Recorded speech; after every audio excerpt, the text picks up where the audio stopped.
What happens when a television host who's built her career on sharp comebacks and cutting remarks encounters a Southern senator who speaks slowly, deliberately, and with the kind of calm confidence that comes from knowing exactly who he is and what he stands for? When someone who mistakes volume for validity meets someone who understands that the quietest voice in a room often carries the most power. When a host who's accustomed to controlling every conversation through interruption and aggression faces a guest who refuses to be rushed, refuses to be rattled, and refuses to play by rules designed to make him look foolish.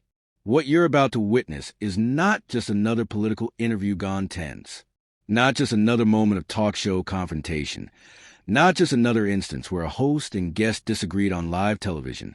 This is the moment Senator John Kennedy, a man whose Southern drawl disguises one of the sharpest minds in Washington, whose folksy manner hides devastating wit, whose slow speech patterns make people underestimate him right up until the moment he dismantles their entire argument, reminded everyone that real power doesn't need volume, that genuine confidence doesn't require aggression, and that sometimes the most devastating response to mockery is simply refusing to be mocked.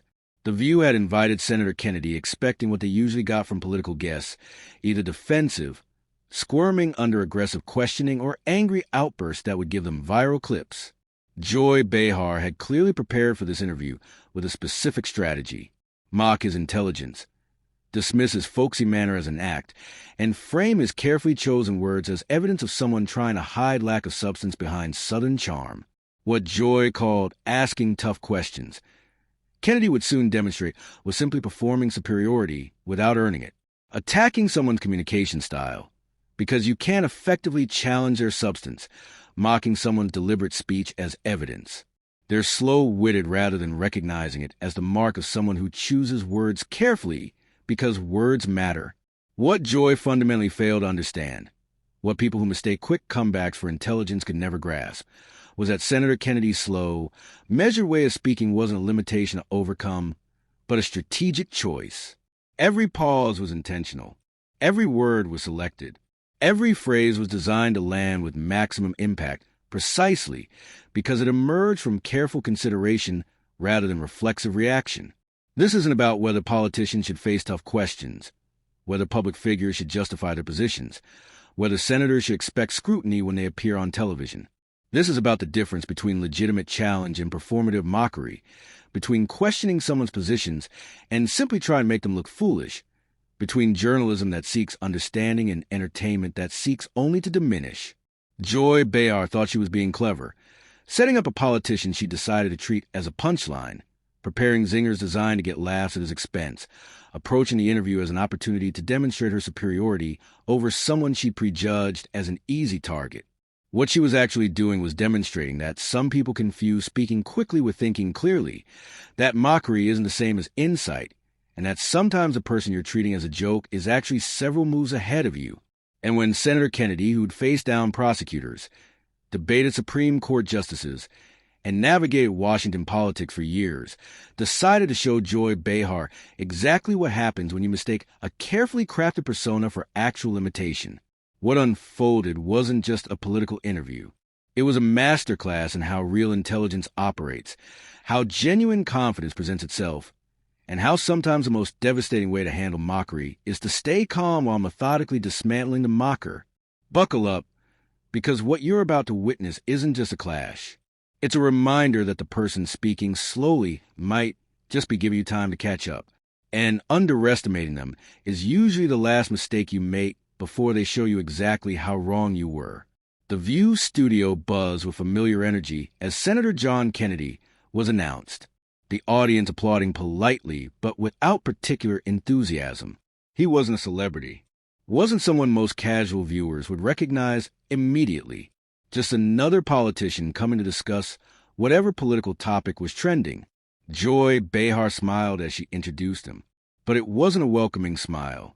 It was the smile of someone who'd already decided how this interview would go, who prepared her jokes and her jabs, who was approaching this less as a conversation and more as an opportunity for entertainment at her guest's expense. Our next guest, she began with that particular tone that signaled something was coming, is a man who mistakes headlines for heroism. The audience laughed on cue, but there was an edge in the air, the kind of tension that comes when people sense something might go sideways. "Please welcome Senator John Kennedy," Joy said. And Kennedy walked onto the set slowly, not sluggish, but deliberate, every movement measured and intentional in that way that made some people think he was slow when he was actually just careful. He nodded once to the crowd, once to the panel, then took his seat beside Joy without rushing, without the nervous energy that most politicians brought to television appearances. He didn't smile broadly or try to win the room immediately. The quiet confidence in his eyes did more talking than any performance could have accomplished. Joy crossed one leg over the other, papers in hand, leaning forward just enough to look casual, but maintaining that edge of aggression barely disguised as curiosity. "So, Senator," she started, her tone syrupy, sweet, but with sharp edges underneath, "do you believe your humor hides a lack of depth?" The question landed like a slap, not inquiring about his positions or his work, but immediately attacking his intelligence, suggesting that his folksy manner was compensation for shallow thinking. The crowd murmured, half in amusement at Joey's boldness, half in tension at the aggression. Kennedy didn't blink, didn't shift in his seat, didn't show any sign that the insult had landed. When he spoke, his southern drawl wrapped around every word like velvet over steel. "If depth means drowning in nonsense," he said calmly, "I'll stay shallow." "Thank you." The laughter that followed wasn't polite or controlled. It was real, spontaneous. The sound of an audience recognizing that they just witnessed a perfect counterpunch, delivered with such calm that it was even more devastating. Joey's smile faltered for just a split second before she forced it back into place. Clearly not expecting such an immediate and effective response, she'd thrown her opening punch, expecting to rattle him, and instead he'd turned it into a commentary on the absurdity of the question itself. She tried to recover, glancing at her notes. But Kennedy's calm silence filled the room more powerfully than any words. There was something unnerving about his complete composure, his absolute refusal to be rushed or rattled. Joy chuckled tightly, eyes narrowing slightly as she recalibrated her approach. "You've got quite the answer for everything, don't you?" she said, adding with false sweetness, "I guess that works better when no one's fact-checking." The implication was clear, suggesting his clever responses wouldn't survive scrutiny, that his wit was compensation for weakness and substance. It was a kind of jab designed to make someone defensive, to provoke them into either backing down or getting angry. Kennedy leaned back slightly, the picture of ease, completely unbothered by the attempted provocation. "Oh, I'm sure they will," he replied with that same measured calm.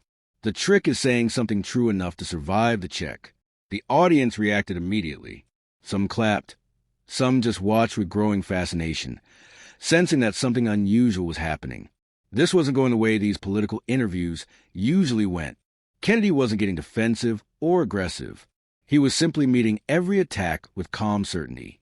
Joy looked toward the camera, smiling wider now, clearly trying to mask the frustration building behind her eyes. "Well," she said with forced brightness, "this is going to be fun." Kennedy's reply was low but cutting, delivered with that same unflappable composure. "That depends, ma'am. Are we talking fun for the truth or for the ratings?" The laughter that erupted this time wasn't hers to control. It came from the audience recognizing that Kennedy had just called out exactly what was happening, had named the game Joy was trying to play, and refused to participate in it on her terms. The first real spark of battle had been lit, and everyone in the studio could feel that this interview wasn't going to follow the script Joy had prepared. Joy leaned forward, her patience visibly thinning now, the polite smile she'd worn at the start fading into something sharper, more openly hostile. "You mock colleagues.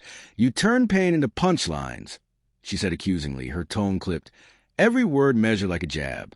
"Is that leadership or just laziness dressed up as charm?" The studio fell noticeably quieter. The kind of silence where small sound become magnified, someone's jewelry jingling, papers rustling, the ambient hum of studio equipment. Joy had escalated from mockery to direct accusation, suggesting Kennedy's entire approach to politics was fundamentally unserious. Kennedy looked at her without irritation, without defensiveness, just that same steady calm like someone who'd already seen this exact attack coming from miles away, and had prepared not with anger but with truth. He took a slow breath, leaned toward the microphone with deliberate movement, and said evenly, "If truth hurts, maybe it's not my joke that's cruel. Maybe it's your comfort that's fragile." The words landed like a slap wrapped in silk, simultaneously gentle in delivery and devastating in impact. The audience reacted before Joy could formulate a response, half gasping at the boldness, half clapping at the precision of the counterattack. Even one of the co-hosts shifted awkwardly in their seat, clearly trying not to smile at how effectively Kennedy had just turned Joey's accusation into a commentary on her own defensiveness. Joy blinked hard, her jaw tightening visibly as she processed being outmaneuvered again. "Oh, that's cute," she said quickly, forcing a laugh that didn't reach her eyes. "You practiced that one in the mirror?" The question was meant to diminish him, to suggest his responses were a rehearsed performance rather than genuine thought. But Kennedy had an answer that would shift the entire dynamic of the interview. He tilted his head slightly, a small smile ghosting his lips, not smug, just knowing. "No, ma'am," he said with that same measured calm. "You invited me for a circus. Sorry if I brought a mirror instead." The crowd exploded. Some laughed, some cheered. A few booed from Joey's supporters, but every single eye in the room was now glued to the stage, recognizing they were witnessing something unusual. A political guest, not just surviving Joey's attacks, but systematically dismantling them with calm precision. Joy froze for just a moment, the kind of pause you can't rehearse, can't hide. The visible shock of someone who's lost control of a situation they'd planned to dominate. The camera caught it all. The flash of genuine frustration, the tightening around her mouth, the flicker in her eyes when she realized Kennedy had taken the room from her. 3 seconds of silence stretched like 3 minutes, the tension palpable as everyone waited to see how Joy would respond to being so thoroughly outplayed on her own show. Kennedy didn't gloat, didn't press his advantage with unnecessary cruelty. He simply sat back, hands folded calmly. The picture composed confidence. The control room must have been in chaos. But in the studio, only one thing mattered. The balance of power had fundamentally shifted. Joy Behar, known for her quick comebacks and sharp wit, had just been outplayed on live television by someone she clearly underestimated, and the audience absolutely knew it. Joy straightened in her chair, trying desperately to reclaim the upper hand, her voice turning sharper as she abandoned any pretense of politeness. "So now you're the savior of truth," she said with undisguised sarcasm, shaking her head with a mocking smile. "Please, you twist words better than most twist lies." The audience let out a collective ew, sensing another attempted blow, waiting to see how Kennedy would handle this more direct accusation.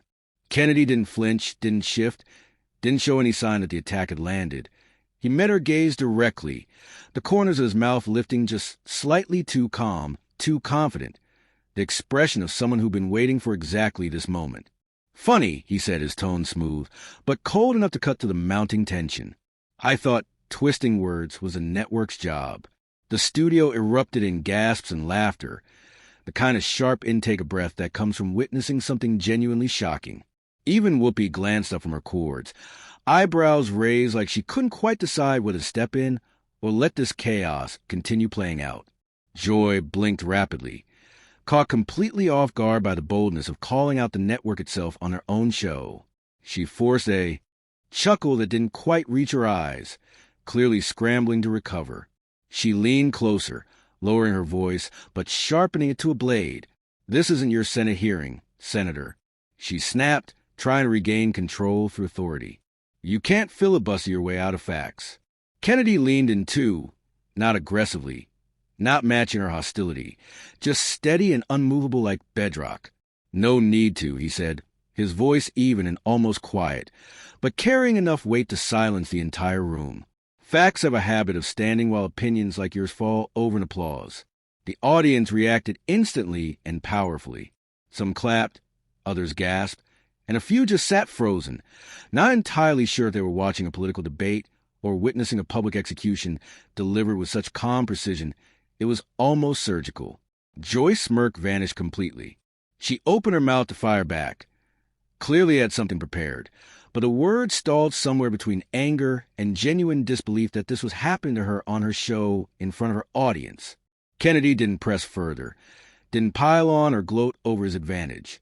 He just leaned back slowly, hands folded calmly in his lap, eyes steady, letting the silence finish what his words had already accomplished. The crowd felt it viscerally. This wasn't just a guest answering hostile questions anymore. This was someone systematically dismantling his interrogator, one calm sentence at a time, with such devastating precision that even Joy seemed to recognize she'd fundamentally miscalculated. Joey's smile had vanished entirely by now. What had started as what she'd intended to be playful banter with an edge had turned into a genuine battle, and she was clearly visibly losing.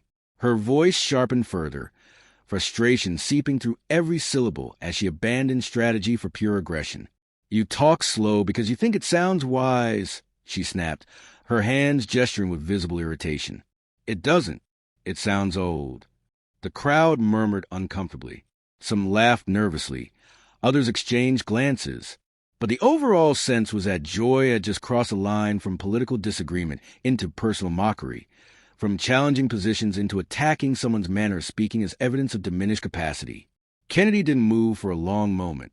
He just looked at her with that same steady calm, like someone waiting patiently for an echo to die before speaking, giving her words time to hang in the air so everyone could fully appreciate what she just said. Then he leaned closer to the microphone, his tone dropping low but remaining firm, his southern drawl carrying the weight of every quiet room he'd ever commanded, every courtroom he'd dominated, every debate he'd won through substance rather than volume. "Down where I come from, ma'am," he said slowly, every single word landing like a hammer wrapped in velvet. "We talk slow, so lies don't slip out. You might try it sometime." The audience absolutely exploded. Applause, whistles, even a few cheers rolled through the studio like thunder. The sound of an audience that had just witnessed someone deliver the perfect counterpunch with such devastating calm that it couldn't be dismissed as anger or aggression, only as pure, concentrated truth. Joey's face flushed visibly red as she forced a tight smile, but the tension around her eyes betrayed her genuine distress. The camera caught it perfectly. The kind of moment that no amount of media training or professional composure could fully hide. Sarah tried desperately to cut in, her voice tentative and uncertain. "All right, let's keep things civil, folks." But Kennedy wasn't quite finished. His tone stayed perfectly calm, even kind in a way, but the words hit harder than any shout could have achieved. "I didn't come here to sound smart," he said, looking from Joy directly to the camera, speaking to the viewers at home rather than just the hostile host in front of him.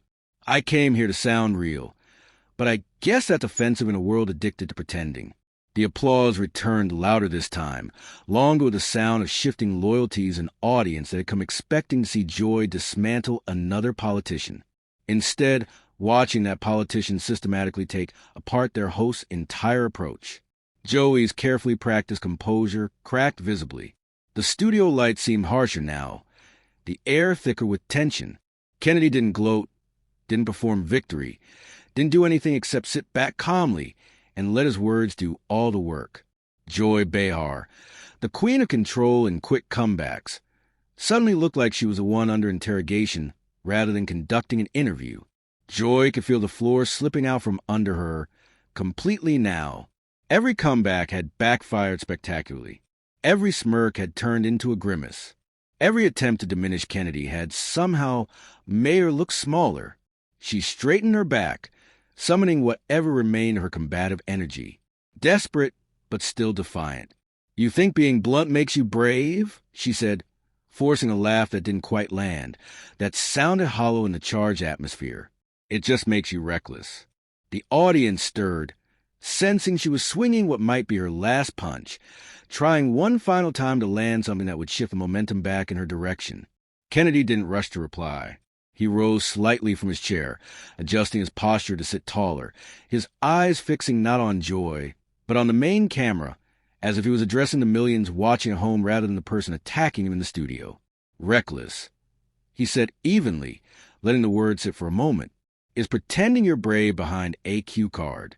I speak without one." The crowd erupted again. Whistles, sustained clapping, a few shouts of, "That's it," echoing through the studio in genuine appreciation of the devastating simplicity of the response. Even Whoopi raised her eyebrows, her hand half covering what looked like an appreciative grin. Despite the chaos, Joy blinked, visibly stunned for a long moment, then forced herself to recover one more time. "You're just performing honesty."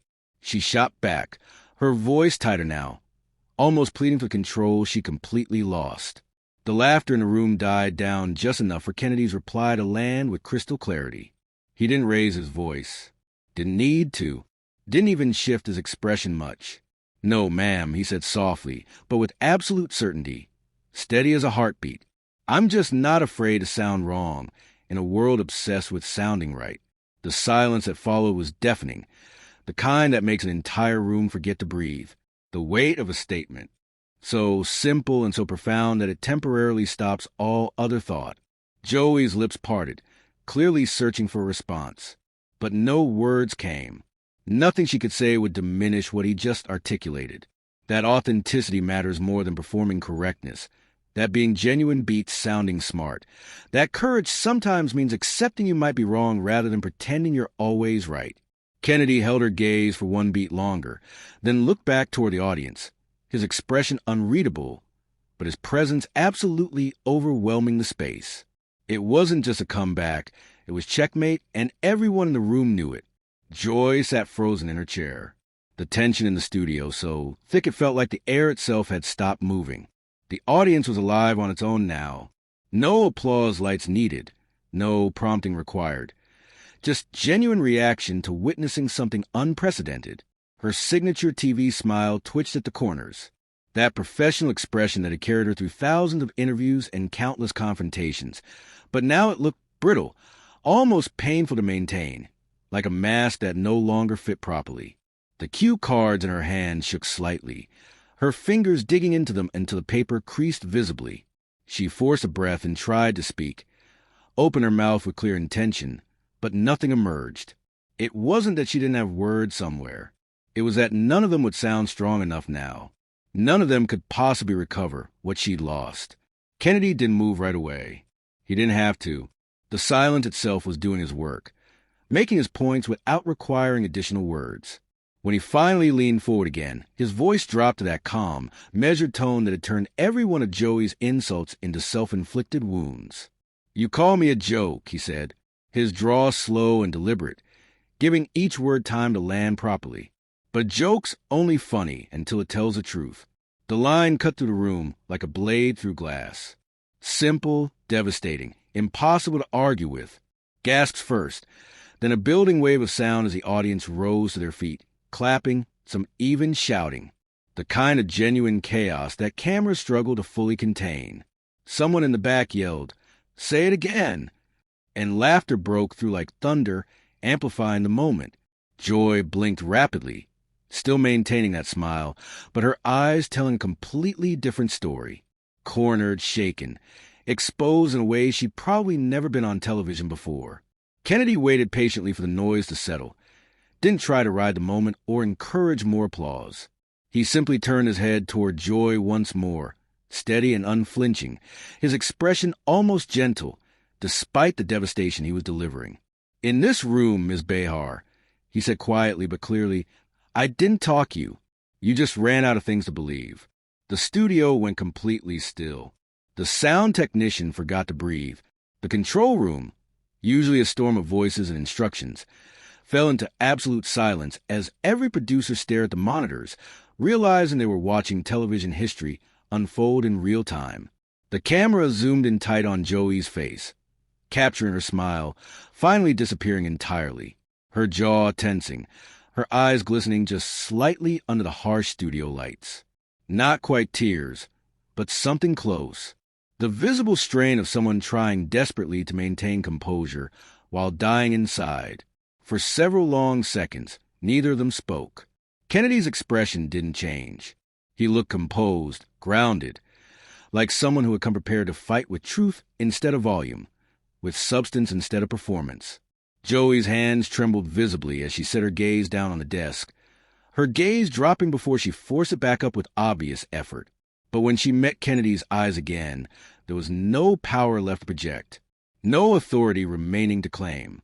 The audience, still on their feet, began to chant softly at first, then building Kennedy. Kennedy, Kennedy. The sound growing into something raw and electric. Genuine appreciation rather than performed enthusiasm. The red studio light blinked, signaling the end of the segment, but no one in the control room moved to cut away. This moment was too significant, too unprecedented to interrupt with commercial breaks or standard procedure. Kennedy broke the extended silence with a quiet breath, leaning forward one final time. "The thing about truth, ma'am," he said, just loud enough for the microphone to catch, but quiet enough that it felt intimate, personal, is that it doesn't need applause. It just needs the courage to be said. He leaned back slowly, deliberately, folding his hands on the table with absolute finality. The crowd roared again, not just clapping now, but standing, shouting, some even filming with their phones. The kind of spontaneous celebration that happens when people witness something genuine in a world of performance. Joy stayed seated, her face frozen in that strange mix of disbelief and forced grace. Her mind clearly racing for a way out, for some response that could salvage something from this complete dismantling. But the moment had already chosen its winner, and everyone present knew it. The camera caught everything with brutal clarity. Kennedy still perfectly calm under the heat of the studio lights. Joy silent and shaken in her own spotlight. It was more than a debate or a disagreement. It was a televised reckoning, a reminder that quiet confidence beats aggressive performance, that careful thought defeats quick comebacks, that real power doesn't need to announce itself. It simply exists and makes itself known when necessary. When the director finally whispered, "Cut," the instruction barely registered because the story had already written itself, already become the kind of moment that would be replayed and analyzed and remembered long after the cameras stopped rolling. Senator John Kennedy had walked into a trap prepared for him, and instead of being caught, he'd calmly dismantled every piece of it while never raising his voice above a measured draw, never losing his composure, never stooping to the level of hostility directed at him. And in doing so, he'd reminded everyone watching that sometimes the slowest speaker in the room is actually giving everyone else time to catch.